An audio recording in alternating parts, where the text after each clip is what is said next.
to everyone. Good morning, good afternoon, good evening to our listeners who are out there. My name is Deenu Raheja. I'm Executive Director at tGELF India. We are a youth-facing, youth empowerment not-for-profit headquartered in Gurgaon, but we work pan-India with school students as well as university students with the aim and the mission to empower, skill, and make our students ready for the future. We do this through a variety of initiatives and programs. We have a very unique ethical leadership curriculum that we do with school students. We also activate the startup culture through our entrepreneurship curriculum and program, but we are also focused on work readiness and future skilling. And under that, financial literacy takes a very, very important part of the offerings that we give. And that's the reason, as part of celebrating the Global Money Week, I am delighted to be joined by Ms. Jasmeet Kaur, who is Director F&P here at Marsh McLennan. Jasmeet, if I may pass it on to you to introduce yourself. Thank you. It is a pleasure, Dino, to be part of this program right now and bringing some awareness, leveraging my own expertise of 15 years where I have been part of finance streams, supporting organization, but definitely looking forward for this opportunity to bring in some tips and some insightfulness which can be leveraged by our upcoming youth to be able to progress further with right kind of mindset. Lovely, that's fantastic. And I would take this opportunity to mention that Marsh and McLennan have been very open to giving the expertise and the knowledge, partnering with us in a variety of ways so that the expertise and knowledge of their employees who volunteer can impact and pass that expertise to young people, school going kids, high school, and even university on different aspects of finance, not just earning, but more importantly, financial management. And that's what we're going to be talking more about today. So, Jasmeet, how do you envision the role of Marsh and McLennan as far as CSR is concerned? Trying to put out the importance and relevance of financial management and financial literacy for young people in India today. Definitely. You know, like the inside, like in within Marsh McLennan, we run a lot of program where we educate our own young generation who have joined on managing their finances. So one part is that yes, they have accomplished something in terms of academics, and now they are on their journey where they want to be independent and hone their skills, and of course do good for themselves. While they have the opportunity and they have the right earning, it is important to learn how to manage that as well. So in Indian society and in our families, we learned very young, and when we were kids, with a piggy bank as a gift, how important the saving are. And then that moment of excitement and proud that we always felt that I have this much and I got this because I saved it. And a very popular saying that we've heard, like, money saved is money earned. Even when I have not gone and earned, but if I have saved something, we've earned that money, and it's very crucial to get that, and then plan for the savviness of it, to plan it in a manner that every hard-earned money, a hard-earned penny that we have, is utilized for the betterment.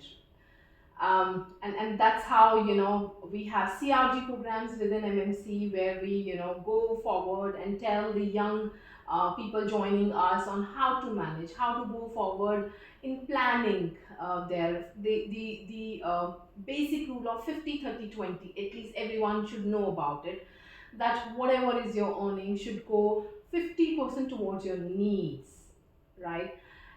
And needs means everything that you need to survive. And just take this word, that even if you've taken a debt, let's say an education loan or something, an EMI, which is like a fixed EMI, which is important for you, is part of that need, right? So that's 50% allocation that goes toward managing your daily expenses, your everyday grooming, and those food and survival aspects like rent, etc., that you need to survive and go on.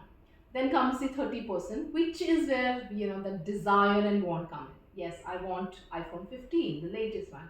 Yes, I want to have all the OTT subscription. Yes, I want to eat out twice in a very good restaurant. Of course, we want to be social and be open to the desires also, and feel good factor things. But that's where the 30% rule come in. Only 30% should be going toward all these expenses, and then the rest 20% is the samples and saving that come through. So you should not be touching that 20%. It should actually be swept out of your salary immediately for any saving plan that you have. And we could further dwell on what kind of saving investment plans, etc., we have when you start young, when you start smaller, right? And of course with an ambition that will grow further. Oh, lovely. Thank you so much. That's 50, 30, 20. I'm going to remember that and make sure that, all of our young people listening out there keep this mantra and formula. And if we have that, not only are we going to focus on our needs, but we also have a little bit for the wants. And sometimes it can be very difficult to distinguish a need and want, but we've kind of, with your mantra, Jasmeet, we've kind of figured both those aspects. But that 20%, that is just so crucial. And even for little children, who are still in school and maybe getting pocket money from their parents, if you can start putting away that 20%, do a little bit of arithmetic at home and put that away and save that for something that you want or need as you keep going. So let's get into the next aspect. Jasmeet, you said that there are different ways of saving. For, let's say, for young people who are at college, who are still not earning as yet, what are the ways that they can save? And then for the workforce, what are the different ways that somebody who's earning and in the workforce can save? If you can, give us some tips on that. Surely. Of course, traditionally we've seen that saving in our households have been in terms of FDs. We've learned, or maybe some portion which is kept in saving account, earning a little bit of interest, and that interest income further is celebrated, right? But of course, as we've grown further into the dynamic market and a global market, the options have varied a lot. So not just the risk free savings like FDs and RDs, and bank instruments, and maybe gold, which was traditionally considered as investment, and especially our own culture, like religion also brings in those aspects of investing in gold items or precious metals, etc., especially like Diwali and all, which was nothing but to have that coppers when it is needed, right? So whole Indian system has always had a backbone of that. But now we have SIP plans, very small. You can start putting through in from your salaries or your pocket monies, in fact, or maybe freelancer work sometimes you do as in college, etc. You pick up like a summer 1 month kind of a project or something where you earn. So again, even if you start putting that 20% aside and start investing that through mutual funds, right? And if somebody is very interested in learning the stock markets and going through, but then step back and first assess your risk appetite. Yeah, as young people we are always cherished by our needs and wants more, right? So I want to live my today, I want to party, I actually want to see the world, travel, etc., etc., of course, which is also important because that's the life experience and you cannot be avoid of that. But then assessing the risk appetite, your own requirements coming forth. So 5 years are just maybe finishing up with their professional education and part of, let's say, internship, etc., and are honing on to their corporate ambitions and further professional journey. they need to assess what is it that they want to do or look forward in next 5 years and plan accordingly. So that would help you determine your risk appetite, right? So basis that risk appetite, go to the market. There are a lot of options available. Like I said, FDs, etc., absolutely risk free, right? But of course, comes with lower returns. However, higher the risk, higher the returns, and accordingly, equity trade market. Then you have commodity market, and these days, SIP mutual funds, which is very talk of the town, and provides variation. So these days we know there are a lot of mutual fund plans that also cover up the insurance part of it. So health insurance, life insurance like term plans, etc. So there are a lot of combinations available. So we need to assess what is right, and as early as we start, we will be able to imbibe that habit, right? So the bringing in that habit is also very important, because younger people are more adaptable. They would be able to adapt to even their needs and wants, and then the saving patterns, and then the investment patterns. If I know that I need to take out 15 minutes every week to look at what happened last week in my financial, sometimes it's not easy at this point in time in my whole life cycle, and my personal cycle with professional, that combines a lot of ad hocs that come through and prioritization to be done. But if I start early, and if I imbibe that habit, that means maybe Saturday, Sunday, 15 minutes sand that I'll spend, because that's become the routine, which is very important, right? To cultivate that habit and get into it.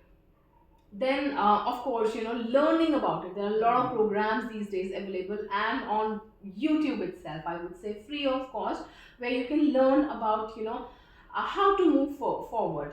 So take baby steps, small steps, to make it a larger impact later on. So that's very important.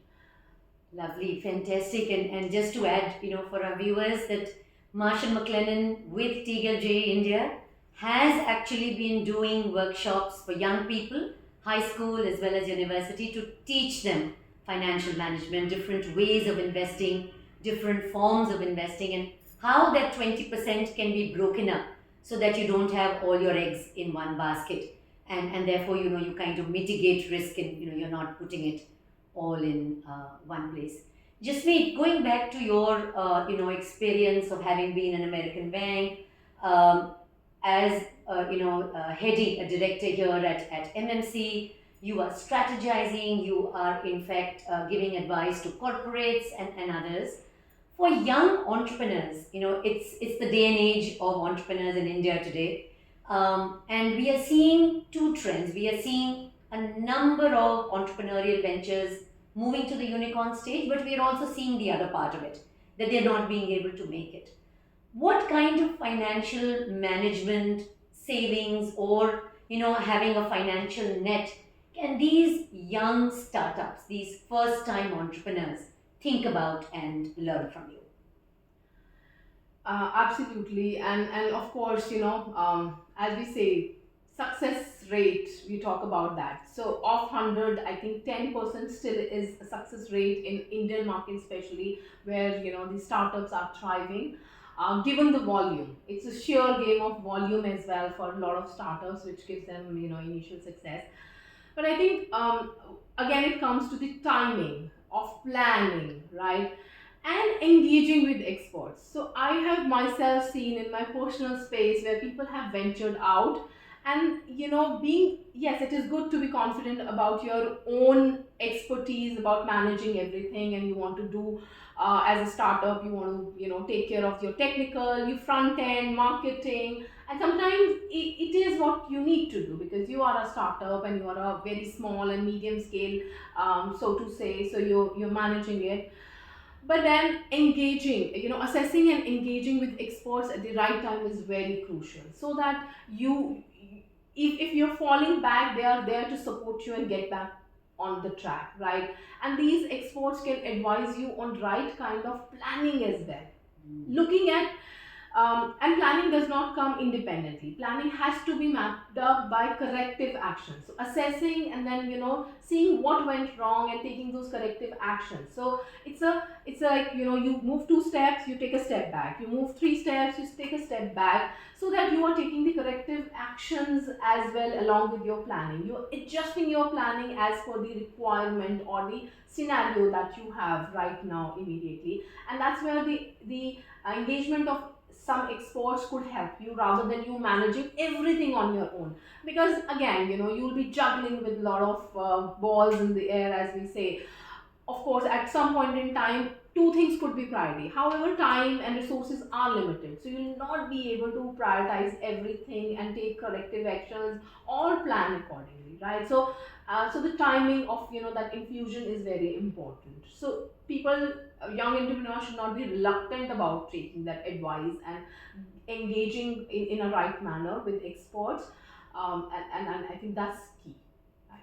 Absolutely wonderful. And I think what not only have you given them tips, I think you've also given a nice leadership lesson to these young entrepreneurs that don't try and do everything yourself. It's about teamwork, it's about getting the right people for the right kind of jobs. There is no way that we can know everything, and which is why you need, a cohort of people, a team, somebody who's, a financial expert, somebody who's a tech expert, and as the leader, going out there to say, make sure that we are staying on track. Help us to do this. Wonderful. Thank you so much for that, Jasmine. Carrying the conversation on, we are talking about an entrepreneurial culture, an ecosystem in our country, getting our high school students excited about entrepreneurship and becoming job creators themselves. There is also, a very important and critical direction that our country is taking towards digital payments and technology.